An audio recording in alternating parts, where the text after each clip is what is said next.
وزیر دفاع خواجہ آصف کا کہنا ہے کہ خیرات کے نام پر پیسے اکٹھے کرنا اور اپنی ذات اور سیاست پر خرچ کرنا کہاں کی دیانتداری ہے۔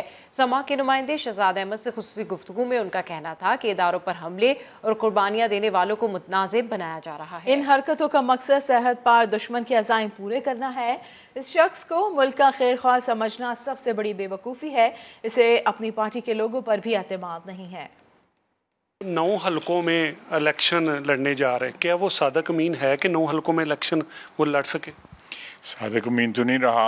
اس قسم کا سیاسی جو ہے وہ اس کو لالچ جو ہے اقتدار کا اور اپنی ذات سے جو اس کو محبت ہے، جو انا پرستی ہے اس کی، یہ سب سے بڑی دشمن ہے اس کی۔ ہم نہیں ہے اس کا دشمن، اس کی اپنی انا پرستی، اس کا تکبر جو ہے اسے سب سے بڑے 9 کے حلقوں میں اس کو کینڈیڈیٹ نہیں ملے۔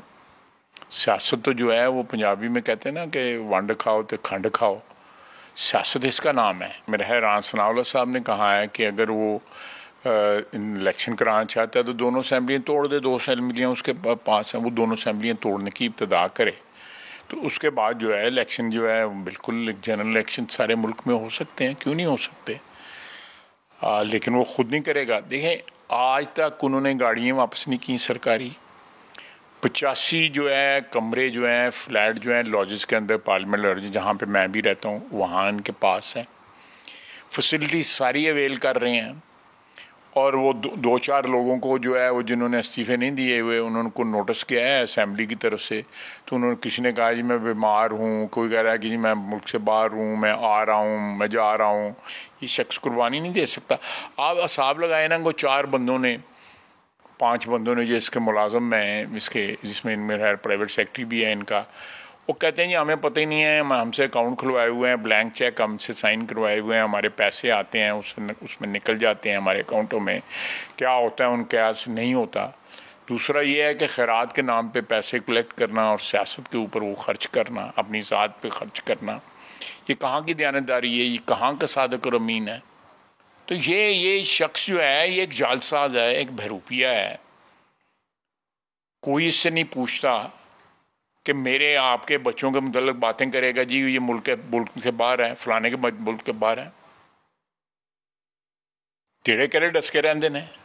اور میں یہ بار بار کہتا ہوں کہ یہ جو مقاصد جو ہیں، میں لوگوں کی نیت کے اوپر ایسے ہی نہیں شک کرتا، بہت بڑی بات ہوتی ہے کسی کی نیت پہ شک کرنا، اسے احتیاط کرنی چاہیے، لیکن یہ تمام مقاصد وہ جو ہے پورے کر رہا ہے جو ہمارے دشمنوں کے سرحد پار ہمارے دشمنوں کے مقاصد ہیں، ہمارے اداروں پہ اٹیک کر رہا ہے، ہمارے جان قربان کرنے والے جو شہید ہیں، ہمارے جو محسن ہیں، ان کو اٹیک کر رہا ہے، ان کی قربانیوں کو متنازع بنا رہا ہے۔ اقتدار چھن گیا اس لیے وہ جو ہے، میں نے اگلے دن ٹیلی ویژن پہ کہا ہے کہ جو جعفر اور صادق، میر جعفر اور میر صادق اب بن گئے ہیں، جب اقتدار اس کے پاس تھا وہ سلطان ٹیپو اور سراج الدولہ تھے۔ تو یہ اس شخص کا جو ہے اعتبار کرنا یا اس شخص کو اس ملک کا جو ہے خیر خواہ سمجھنا جو ہے میں کہ سب سے بڑی بیوقوفی ہے۔ اور سب یہ قیاس یہ چل رہی ہے کہ عمران خان نے اس لیے تمام حلقوں میں الیکشن لڑنے کے لیے اعلان کیا ہے کہ ان کو یہ یقین نہیں ہے کہ اگر وہ کوئی دیگر کارکنوں کو سیٹ پہ الیکشن لڑاتے ہیں اور وہ ریزائن نہ کریں گے بعد میں، ایسی بھی بات ہو سکتی ہے۔ یہ بھی ہو سکتا ہے، اس کو اپنے جو پارٹی کے لوگوں پہ اعتماد نہیں رہا۔ آپ دیکھیں جس دن فیصلہ آیا، یہ جو فیصلہ نہیں جو انکوائری رپورٹ آئی ہے الیکشن کمیشن کی، سب سے پہلے انہوں نے کیا کہا ہے کہ جی وہ جی دفن ہو گئی ہے اپوزیشن جو ہے، وہ جی ہمارے حق میں فیصلہ آ گیا ہے، یہ ہے وہ ہے، سارے وہ جنہیں ٹولہ کھلوتا اسی سارا یہی کہہ رہا تھا۔ اور پھر اس کے بعد احتجاج شروع ہو گئے ہیں، اس کے بعد جو الیکشن کمیشن کو گالیاں نکالنی شروع کر دی ہیں، پھر ریفرنس دائر کر دیا ہے، پھر واپس لے لیا ہے۔ قدرے کھلو تو صحیح، آپ نے جس کے ساتھ روٹی کھائی ہو، سفر کیا ہو، ٹائم سپینڈ کیا ہو، اس کی برائی کرتے ہوئے بھی آپ کو حجاب آنا چاہیے۔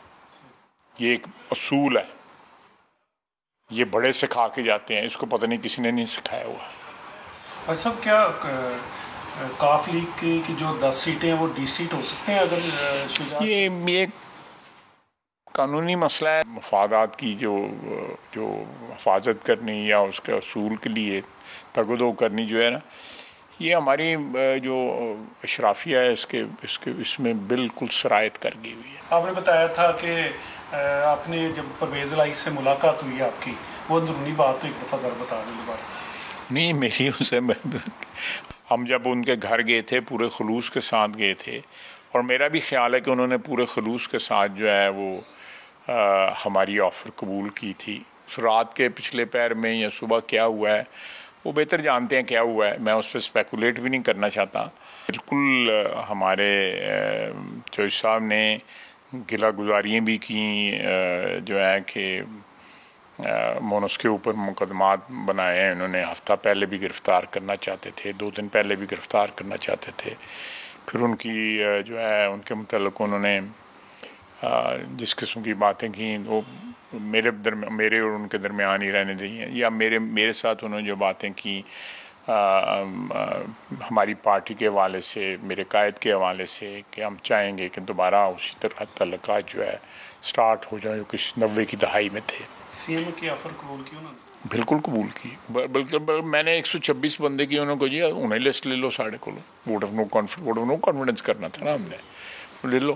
انہوں نے اسی وقت محمد خان بٹی کو جس کو انہوں نے سیکٹری بنایا ہے اپنا، اس کو بلا لیا تھا، وہ میرے سامنے بیٹھا ہوا تھا۔ تو میں چوہدری صاحب میرے رائٹ پہ بیٹھے ہوئے تھے، لیفٹ میں میرے حال یا صادق بیٹھا ہوا تھا، اور سامنے محمد خان بٹی پہ سارا معاملہ سیٹل ہو گیا۔ صبح تو ہمیں یقین ہے چوہدری شجاعت صاحب بھی وہاں پہ موجود تھے، حسین الہی صاحب بھی موجود تھے، برخوردار وہاں پہ، برخوردار سالک بھی وہاں پہ موجود تھے، چیمہ صاحب موجود تھے، طارق چیمہ صاحب وہاں پہ موجود تھے، اور زعماء ان کی پارٹی کے وہاں پہ موجود تھے۔ بڑے خوشگوار ماحول میں، بڑے عزت آبرو والے ماحول میں بات ہوئی تھی۔ تو ایسا کیا ہوا سی ایم کی آفر قبول کرنے کے بعد وہ انکاری ہو گئی؟ سی ایم تو ہم بھی بنا رہے تھے ان کو، اور اس کا سارے جو ہے لوازمات بھی ہم نے پورے کر دیے تھے۔ میرا خیال ہے کہ وقت آنے پہ چوہدری صاحب کو جو ہے وہ اس بات کا احساس ضرور ہوگا کہ جو ہماری بات میں جو تھی وہ عزت تھی، احترام تھا۔ یہ لوگ جو ہے جس کے ساتھ وہ کہیں گے یہ عزت احترام کرنے والے لوگ نہیں ہیں، یہ اپنے خون کا، اپنے ساتھیوں کا، اپنے عزیزوں کا احترام نہیں کرتا۔ یہ نہیں میں ان کی بات کر رہا ہوں جن کے ساتھ گئے ہیں، عمران خان کے ساتھ، میں عمران خان کی بات کر رہا ہوں، اور میری دعا ہے کہ ان کو کوئی ایسا تجربہ نہ ہو جن سے ان کو دکھ اٹھانا پڑے۔